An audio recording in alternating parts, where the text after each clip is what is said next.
So, on the day in which I spent time with my mentor, I didn't really have time to spend with my mentor from a scheduling perspective. My calendar was full. We had projects to accomplish and goals to achieve. But she was dying. And I would argue that to spend time with someone who is actively dying and knows it for themselves is not necessarily a favor that you would give to someone or an obligation when it's not your job. It comes from kindness and comes from the heart. There was a little bit of selfishness in that moment too, that benefited us both. So the individual, you could tell, had been greeted with lines of people coming through, offering their prayers and their support and their thank yous for a life well lived. But when I said, hey, Doc, I've got this TEDx project that I'm working on, and it's about the essence of a changing world, you could see the lights come back on. And I was beckoned over to the other side of the bed for what turned into, according to their spouse, a far longer conversation that had been had with anyone else up to that point. Because we talked about what to share on this topic. And the wisdom, which felt very Star Wars Yoda-like, was tell them, in order to understand the essence of a changing world, you have to turn around and look. And I sat with that for a moment. And then I remembered the accuracy of that, and that if we forget our history, if we forget our mistakes of the past, if we render them irrelevant, we're less likely to achieve our goal as active participants in a changing world and fall more into a role of hamsters on that same wheel of creating the same society that we complain about but remain participants in. So the gift was mine. And when you think about kindness, Merriam-Webster has a definition that's similar to many of the others. And you think, oh, okay, the state of being kind, like, okay, I could get with that. That's not too complicated. But really, what does that mean? How does that look? How does it manifest for each one of us? You can call kindness a favor, but as I led with, I find that kind of problematic, simply because of how we view favors in our current society. We view favors as an imposition, maybe a bargaining chip, something that we don't really expect people to respond to, but we'd really like it if they did. Sitting at the bedside of someone isn't a favor, right? Changing the world isn't a favor. It's the least of who we are. It's the least of what can be expected of us. And yet, even if we view kindness as somewhat archaic, not with the times, somewhat irrelevant for changing societies, especially when you consider the impact of technology. How do you incorporate kindness into our world and how we live based on technology? And yet, affection is very important, and it's a significant part of being kind. And it's that piece that we have to remember to manage within ourselves, beginning with tapping into it for ourselves. And so a lot of people know about Abraham Maslow, and they don't even know it, right? You've heard of Maslow's hierarchy of needs, but this is what he looks like. This is who he is. And what Dr. Maslow really did for us as a psychologist goes far beyond the theory that he created that many of us use, whether it's in education, social work, counseling, sociology, whatever field that connects back to people. What he did was say, we're all human beings. And let's move away from this way of thinking about one another from an animalistic perspective, which was what other theorists had done up to that point. So as a leader, Dr. Maslow's work around humanistic theory and humanism really said, you know what, we're all good people at the core of who we are. We're not animals. We have dreams. We have a unique personality. And when all of these things come together for us in holistic ways, then we're truly able to be the best individual that we can be. And so why that's important is Dr. Maslow's hierarchy of needs, you can look at them from an individual perspective, certainly. And if you consider yourself as a servant to others, you could use it as a guide for how to be supportive of others from a maybe pity kind of kindness perspective, not very much authentically kind, though. But we all have needs. We all have a desire to feel safe and secure. We all want to love and belong, and it doesn't matter who that person is, what that person looks like, how they identify, how much money they have, how much education they have. We all want to love and belong.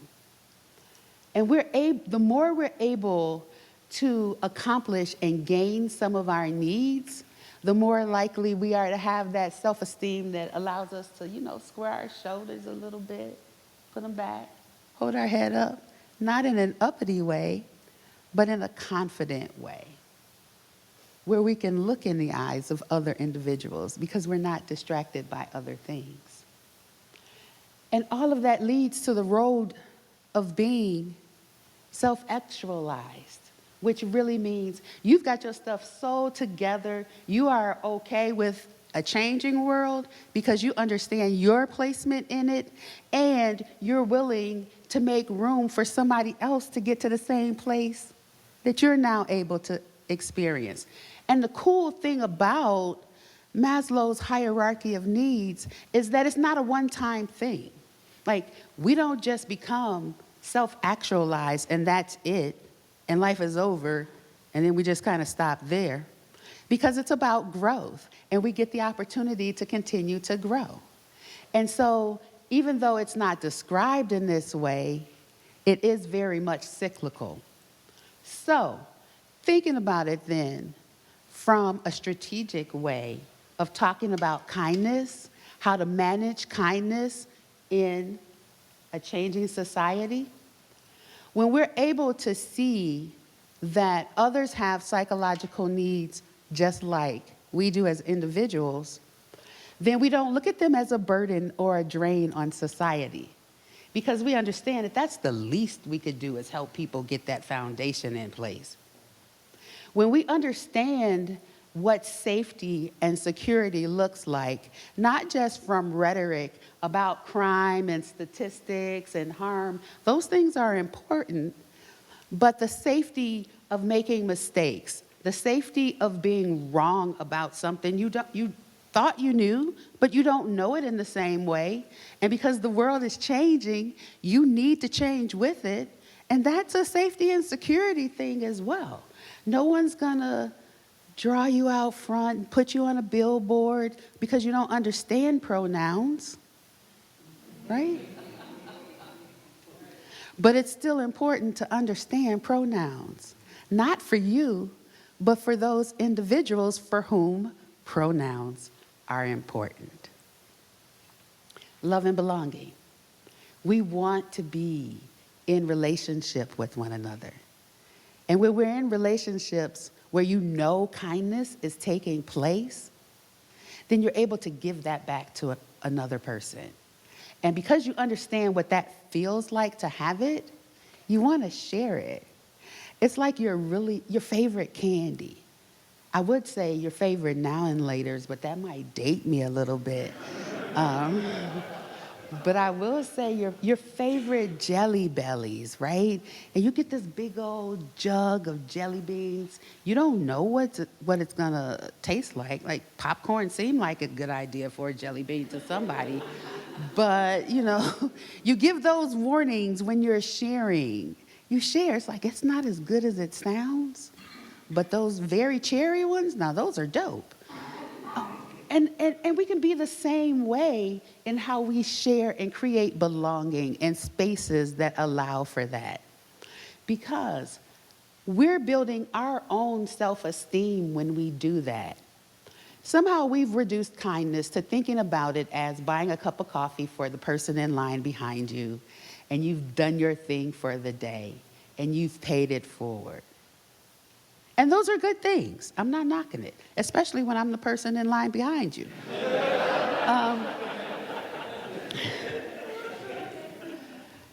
But our self-esteem is really about how we understand kindness and how we're willing to use agency to be an advocate and an ally for someone else.